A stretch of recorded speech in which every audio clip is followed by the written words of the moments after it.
Hello everyone, this is Nitu. Welcome to our channel Cooking by Nitu. ভাপা পুলি, দুধ পুলি সহ অনেক রকম পুলি বানানো যায়, তবে আজকে আমি বেসিক ভাজা পুলিটা বানাবো।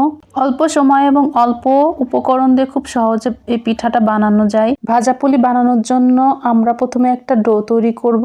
এর জন্য একটা পাত্রে 2 কাপের থেকে সামান্য কম পরিমাণ ময়দা নিয়ে নিয়েছি। এখন দিয়ে দিচ্ছি পরিমাণ মতো লবণ। পিঠাটা যাতে খাস্তা হয় এর জন্য দিয়ে দিচ্ছি 1 টেবিল চামচ পরিমাণ চিনি। 2 কাপ পরিমাণ ময়দার জন্য আমি এখানে 3 টেবিল চামচ তেল দিয়ে দিয়েছি। তেলটার পরিমাণ অবশ্যই ঠিকঠাক রাখতে হবে। তেল কম হলে পিঠাটা খাস্তা হবে না আর শক্ত হয়ে থাকবে। শুকনা উপকরণগুলোকে ভালোভাবে মিশিয়ে নিব।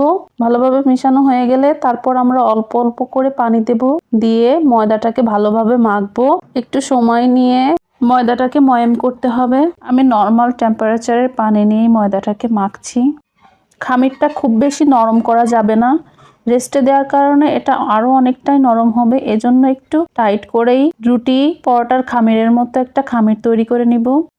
পিঠার ডোটা রেডি হয়ে গিয়েছে। আমরা এখন কিছুক্ষণের জন্য রেস্টে দিব। রেস্টে দেওয়ার কারণে পিঠার ডোটা অনেকটাই সফট হয়ে আসবে।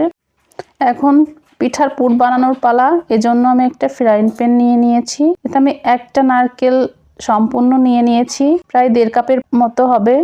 দিয়ে দিচ্ছি 4টা এলাচ। মিষ্টির ব্যালেন্সটা ঠিক রাখার জন্য সামান্য পরিমাণ লবণ দিয়ে দিয়েছি, তবে না চাইলে নাও দিতে পারেন লবণটা। এখন মিষ্টি দেওয়ার পালা। দিয়ে দিচ্ছি 1/3 কাপ পরিমাণ চিনি। আমি এখানে সামান্য পরিমাণ পাটালি ব্যবহার করব, এজন্য অল্পই চিনি দিয়েছি, তবে আপনারা আপনাদের স্বাদ মতো চিনি কম বেশি করে নিতে পারেন। এই পর্যায়ে আমি দিয়ে দিচ্ছি 1/4 কাপ পরিমাণ পাটালি। এই পাটালিটা দেওয়ার কারণে সুন্দর একটা ফ্লেভার ছড়াবে পুরের থেকে, তাছাড়া রংটাও অনেকটাই সুন্দর আসবে। ভালোভাবে সবকিছু মিশিয়ে নেড়েচেড়ে নিচ্ছি। চিনি আর গুড়ের কারণে এটা থেকে অনেকটাই রস বেরিয়ে নারকেলটা সফট হয়ে এসেছে। আমরা এটাকে ভালোভাবে ভেজে নিব। আমার পুরটা রেডি হয়ে গিয়েছে। এখন পিঠা বানানোর পালা। আমি র্যাপারটা উঠিয়ে ময়দাটাকে আবার একটু ভালোভাবে ময়াম করে নিব।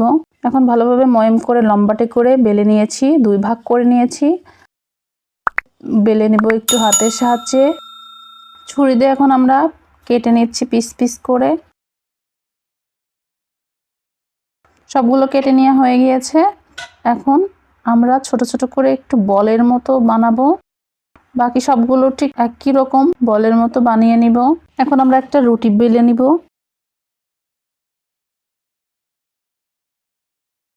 রুটিটা বেলা হয়ে গিয়েছে। এখন আমরা পুর নিয়ে নিব।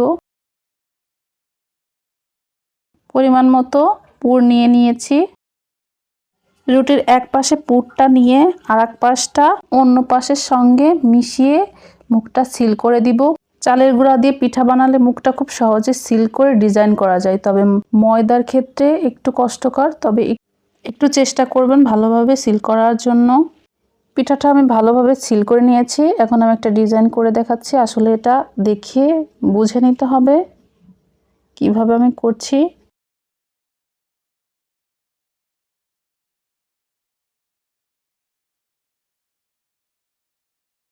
এই তো আমার একটা পিঠা রেডি। এখন আমি আরেকটা পিঠা বানাচ্ছি।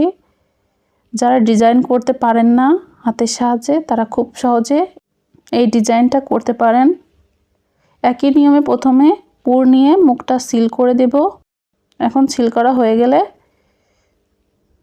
কাঁটার চামচের সাহায্যে ঠিক এভাবে চাপ দিয়ে পিঠার চারিদিকটা সিল করে নেব। এটা করার কারণ হলো যখন আমরা পিঠাটা ভাজবো পাশগুলো খুলে আসবে না। এই পিঠাটাও হয়ে গিয়েছে। এখন আমি আরেকটা ডিজাইন দেখাচ্ছি। এর জন্য একটা রুটিতে মাঝ বরাবর পুর নিয়ে নিয়েছি। ভাঁজ দিয়ে একটা ভাঁজের উপর আরেকটা ভাঁজ দিয়ে পুরো চারিপাশ থেকে ভাঁজ দিয়ে এই পিঠাটা তৈরি করে নিব। দেখে তো বুঝতেই পারছেন আমি কিভাবে করছি। এখন একটা লবঙ্গ দিয়ে মুখটা বন্ধ করে দিয়েছি, এতে করে আমাদের পিঠাটা আর খুলবে না। একইভাবে সবগুলো পিঠা আমি তৈরি করে নিয়েছি। এখন পিঠাগুলো ভাজার পালা। একটা কড়াইতে তেল নিয়ে নিয়েছি পরিমাণ মতো। তেলটা গরম করে নেব, তবে অতিরিক্ত গরম করা যাবে না। তেলটা গরম হলে একে একে আমি পিঠাগুলো দিয়ে দিচ্ছি। মিডিয়াম টু লো আঁচে আমরা পিঠাটাকে ভাজবো। এবং খুন্তির সাহায্যে পিঠার গায়ে তেলটা একটু ছিটিয়ে দিব। এভাবে আমরা পিঠাগুলোকে একটু সময় নিয়ে গোল্ডেন করে ভেজে দিব। আমার পিঠাটা হয়ে গিয়েছে। এখন আমি একটা ছেঁকনিতে করে পিঠাগুলো উঠিয়ে নিচ্ছি। একইভাবে আমি বাকি পিঠাগুলো ভেজে নিয়েছি।